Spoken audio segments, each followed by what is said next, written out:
Fala pessoal, sejam muito bem-vindos e muito bem-vindas a mais uma aula de Biologia comigo, o professor Gabriel.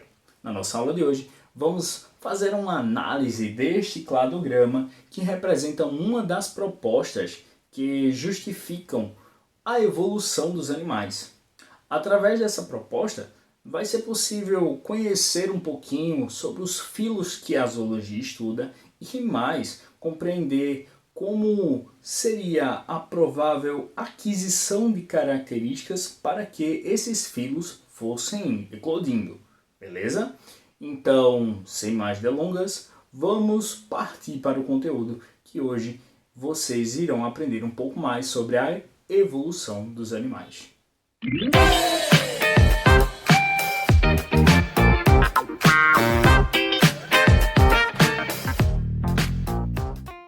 Antes de iniciarmos a análise do cladograma, eu tenho que enfatizar aqui que ele representa apenas uma das propostas que justificam a evolução dos animais.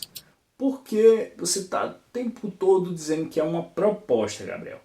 Porque nós não devemos adotar nenhum cladograma, nenhuma árvore filogenética, nenhuma proposta evolutiva como verdade absoluta.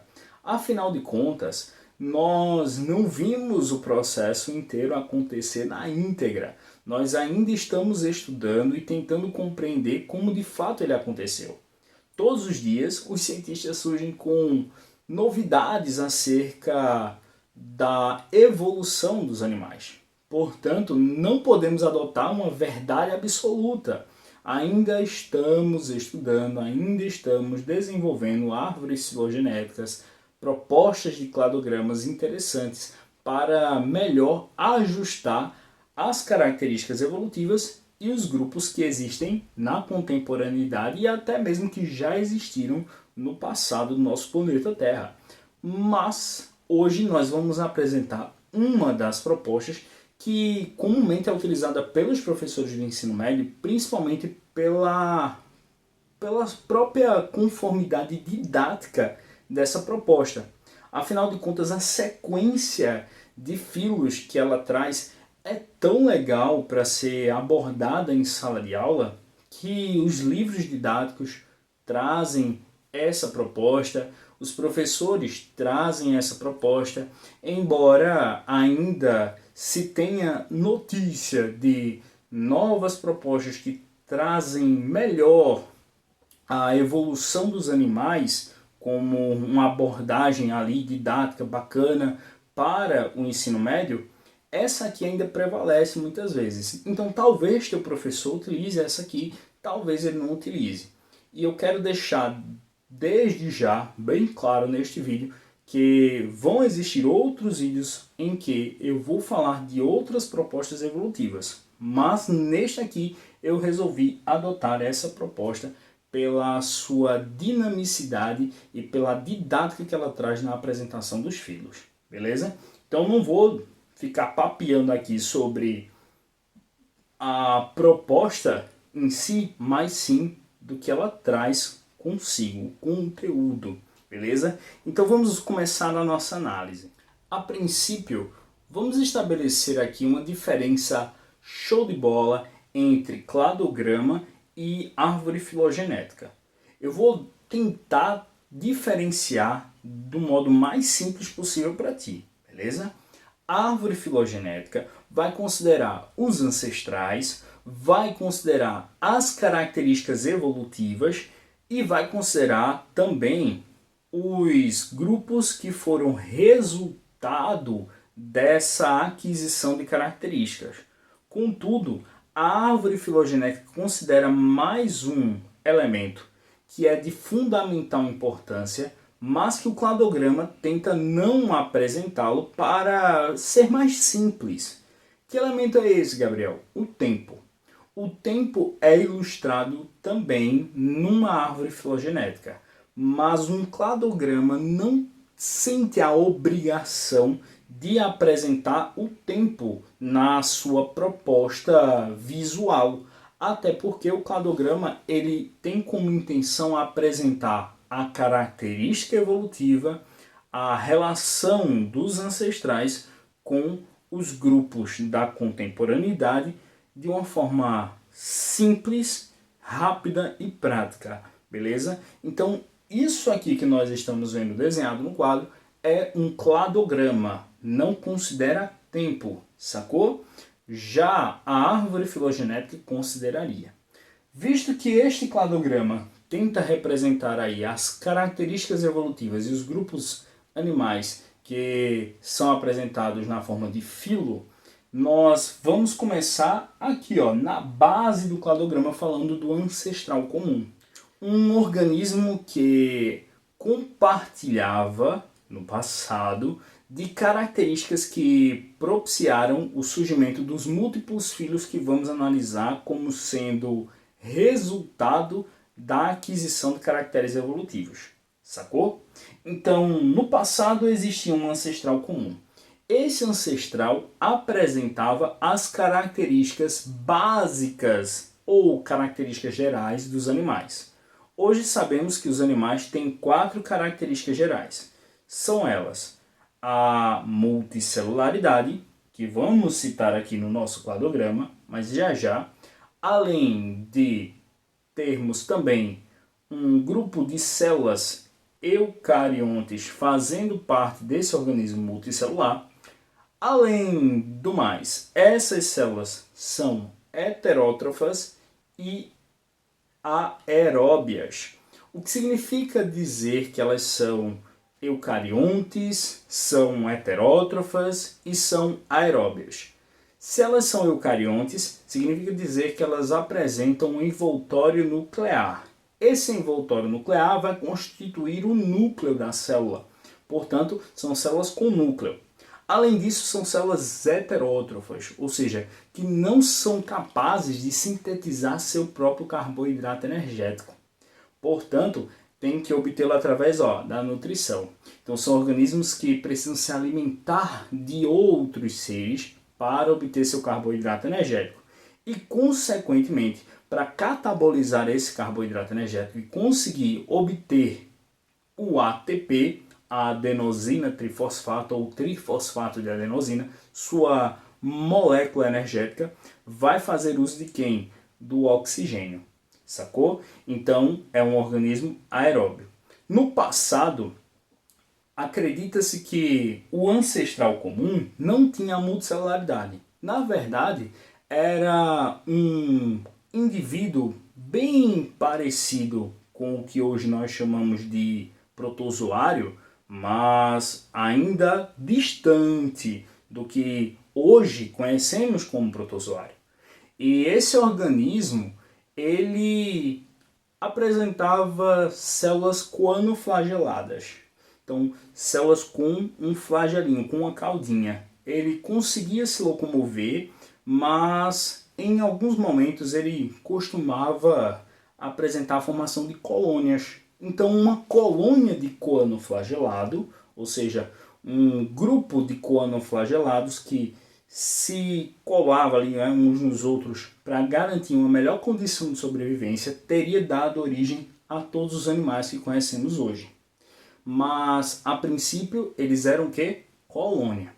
Essa colônia foi tomando uma forma mais colaborativa, de modo a se tornarem associados a tal ponto que se tornaram multicelulares, sacou? Então essa é a proposta que nós comumente encontramos nos livros didáticos. A proposta no qual os coanoflagelados, que viviam em colônia, começaram a trabalhar tão intimamente ligados que passaram a ser um organismo multicelular, um organismo dotado de várias células, de muitas células. E foi neste ponto em que nós tivemos o primeiro nó. Eu não vou falar aqui sobre os elementos de uma árvore filogenética, de um cladograma, não vou falar sobre nós, ramos, sinapomorfias, apomorfias, não. Eu vou falar apenas deste cladograma no que concerne às características e aos grupos, beleza? Então vamos lá. O grupo dos multicelulares se dividiu em um dado momento neste nó aqui. Quando houve essa divisão, uma parcela dos indivíduos que pertenciam a esse grupo ancestral ganhou uma dada característica e deu origem ao primeiro filo que a gente vai citar. Outra parcela continuou a prosseguir o seu caminho evolutivo, dando origem a outros grupos, outros filos que vamos também citar nessa aula. Mas eu preciso que você entenda que no passado algo aconteceu e esse algo dividiu o nosso grupo ancestral. Talvez uma barreira geográfica, talvez uma mutação, talvez uma leve diferenciação celular, sacou? Então existiu algo que foi o causador de uma divisão no grupo. E agora eu tinha dois grupos. Um grupo que ganhou um corpo com rede de canais aquíferos, ou seja, um corpo coberto de poros, buraquinhos por onde a água conseguia passar, garantindo ali uma possibilidade de filtrar a água para obter nutrientes, sacou? E outra parcela que seguiu para obter uma característica de fundamental importância, que era a gastrulação. Vamos falar primeiro nessa situação do corpo com rede de canais aquíferos.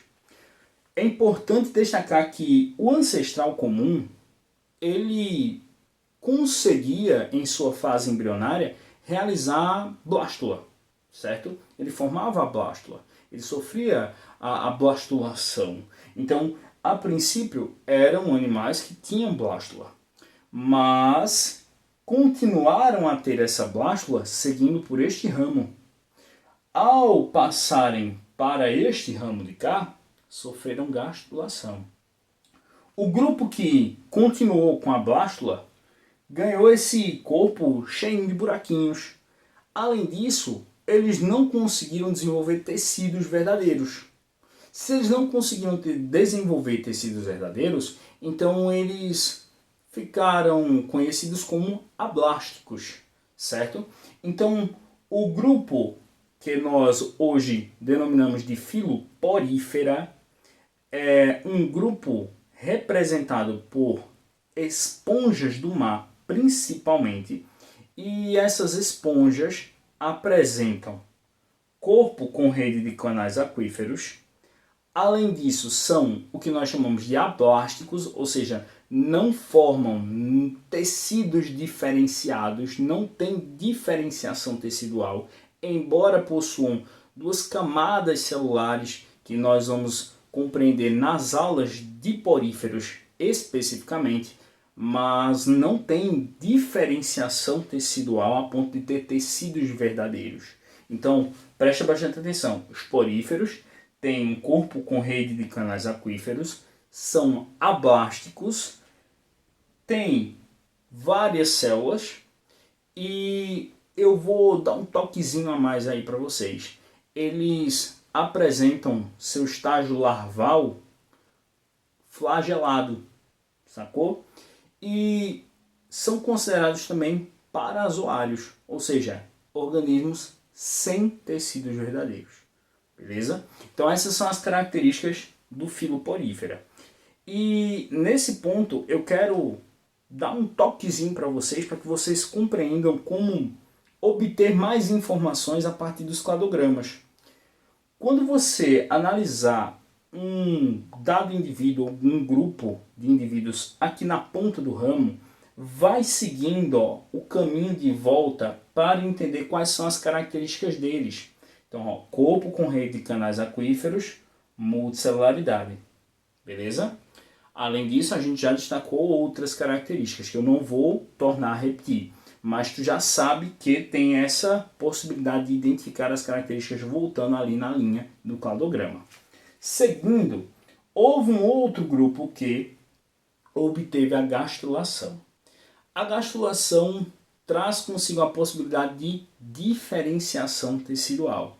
Consequentemente, os organismos que sofreram gastrulação no passado conseguiram também mais uma característica, que era a formação de dois folhetos embrionários, a endoderme e a ectoderme, dando origem ao filo Cnidaria. um único filo com representantes diblásticos. Então preste bastante atenção, vamos analisar as características do filo quinidária. No filo quinidária eu tenho águas vivas e anêmonas do mar, que são animais diblásticos, são animais que passam pelo processo de gastrulação e são animais multicelulares. O professor, mas veja, o senhor disse animais multicelulares, mas todos os animais não são multicelulares? São. Mas eu estou voltando aqui para você entender quais são as características que diferenciam esses filos do ancestral comum, sacou? Esses filos em comparação com o ancestral comum. Então vamos dar continuidade aqui, tá? O grupo que neste nó ganhou a capacidade de desenvolver 2 folhetos embrionários deu origem ao filo quinidária. Mas uma parcela deste grupo ancestral que ganhou a capacidade de realizar a gastrulação no período embrionário continuou a linha evolutiva para dar origem a mais grupos, ganhando a possibilidade de desenvolver 3 folhetos embrionários. Vale salientar o seguinte, que quando da triblastia, quando do desenvolvimento dos 3 folhetos embrionários, nós temos um estágio intermediário. Na realidade, nós desenvolvemos endoderme e mesentoderme. Essa mesentoderme vai dar origem depois à mesoderme e à endoderme, formando de fato os 3 folhetos embrionários. Mas isso um pouquinho depois, porque a princípio formam-se 2 folhetos apenas. E o interessante é que nesse momento em que se formam os folhetos embrionários, algumas células maiorzinhas começam a fechar a blastocele, que eu acredito que tu deve lembrar das aulas anteriores da gente, que na verdade é ali um espaço, né, preenchido dentro da blástula. Então a blastocele começa a ser minimizada, porque essas células começam a adentrar, colando ali, né, entre as células maiorzinhas e as menorzinhas. A gente diminui o espaço da blastocele, colou ali, e eu tenho a formação de uma espécie de entrada, né? Uma espécie de entradinha, uma abertura ali, que nós vamos chamar de arquêntero. E o arquêntero tem uma comunicação entre o interior daquela bolinha de células, daquela meia-lua de células, com o meio externo, que nós chamamos de blastóporo. O blastóporo vai ser muito importante daqui a pouco. Mas vamos seguindo. Os triblásticos também ganharam uma simetria bilateral. Afinal de contas, os poríferos se tornaram assimétricos. Os quinidários apresentavam uma simetria radial. E os representantes doravante são o quê? De simetria bilateral. Mas tem alguns ali que ainda vão apresentar algumas simetrias específicas, né, Gabriel? Isso. Temos, por exemplo, as estrelas do mar, que vão estar no equinodermata, que vão apresentar a simetria pentarradial. Mas isso é uma outra história. Vamos seguindo. Então, os triblásticos de simetria bilateral se bifurcaram mais uma vez num nó. O nó dos acelomados, que são representados, que representam os plateumintos, são eles os vermes achatados, sacou? Então, plateumintos, vermes achatados. Euminto significa verme e plati vem de achatado. Então, os vermes achatados são acelomados, são triblásticos, dotados de simetria bilateral, sofrem gastrulação e ainda têm um organismo multicelular. Então tu vai voltando para entender as características evolutivas que permitem com que você compare os animais da contemporaneidade com o ancestral deles, beleza? Vale salientar que no momento em que a triblastia surgiu, também surgiu o blastóporo. Se o blastóporo já existe, esse cladograma tem um defeitinho. Qual é o defeitinho? Ele só vem considerar protostomado e deuterostomado depois. Mas esse grupo aqui, o grupo dos plateumintos e o grupo dos nematóides, já são protostomados, sacou? Eles já são protostomados. Então, plateumintos, nematóides, moluscos, anelídeos e artrópodes já são protostomados. Mas nesse cladograma, o surgimento dos protostômios só se dá mais para frente.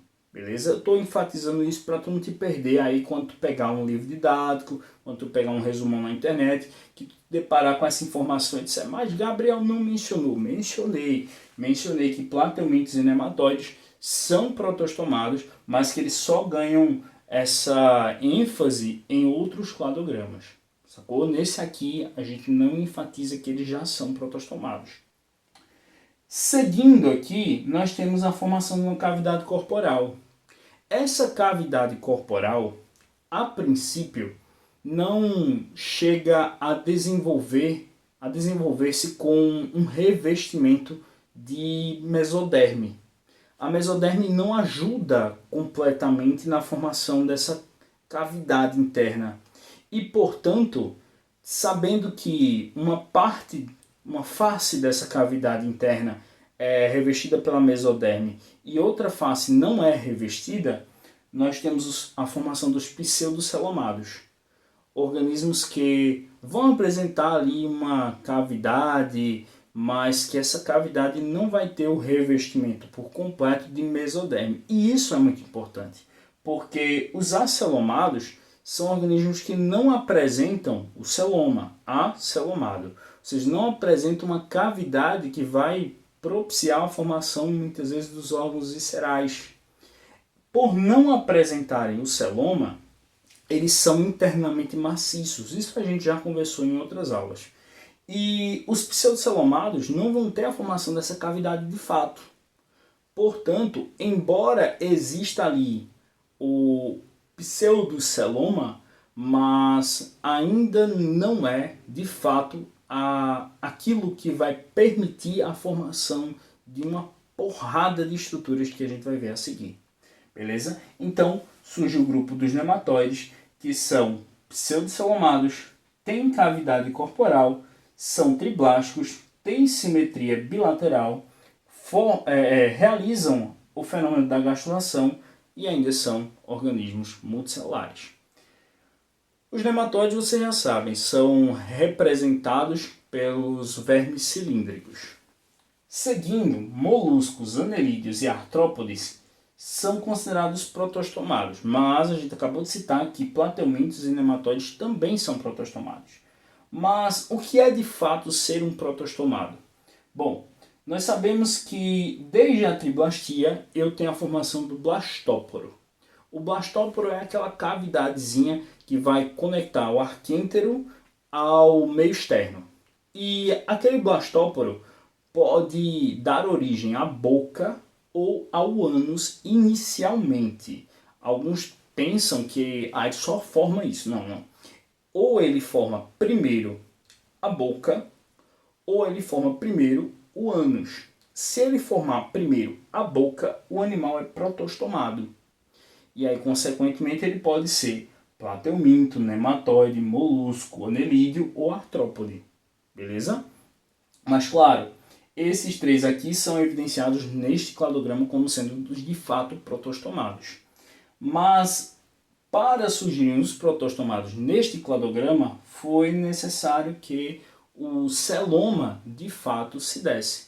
Então, os celomados, ou eucelomados, como alguns autores gostam de enfatizar, são os animais que apresentam uma cavidade interna durante sua formação embrionária que vai lhes permitir posteriormente formar os órgãos viscerais. Então o celoma é muito importante nesse estágio do nosso cladograma, porque ele separa todo este grupo de seres desde que outrora nós já analisamos. E aí, com a presença do celoma, nós classificamos como protostomados e deuterostomados os seguintes grupos: molusco, anelídeo e artrópodes como representantes dos protostomados e equinodermata e cordata como representantes dos deuterostomados. Moluscos, aqueles que têm o corpo mole. Anelídeos, aqueles que têm o corpo formado por anéis. Artrópodes, aqueles que têm o seu organismo todinho, formado por apêndices articulados, ou melhor dizendo, por patas articuladas. Artrópodos, sacou? Pés articulados. Os equinodermos e os cordados nós vamos diferenciar pela presença ou ausência da notocorda. Enquanto os equinodermos não têm a notocorda, os cordados têm a notocorda, uma estrutura fundamental para que posteriormente nós possamos dar origem aos ossos, por exemplo. Beleza? Mas isso vai ficar para uma outra ocasião, porque nesse momento a gente acaba de fechar todas as características concernentes a esse cladograma. Eu espero que vocês tenham gostado. Como eu disse a vocês, essa é apenas uma das propostas. Eu pretendo trazer outras propostas para vocês no que concerne a evolução dos animais, mas eu acho que essa aqui já está de bom tamanho para vocês iniciarem seus estudos. Bom, já sabe qual é o procedimento. Se você é novo aqui, não se preocupa, eu te ensino o procedimento. É simples. Primeiro, tu te inscreve no canal. Depois tu ativa aqui o sininho para tu receber notificações das próximas aulas. E mais, tu lembra de deixar teu like no final desse vídeo e compartilhar este e outros vídeos com seus amigos que também estão estudando biologia. Eu espero poder ter te ajudado. Eu espero contar com vocês nas próximas aulas. Um grande cheiro, um grande beijo, um grande abraço e até mais. Tchau, tchau.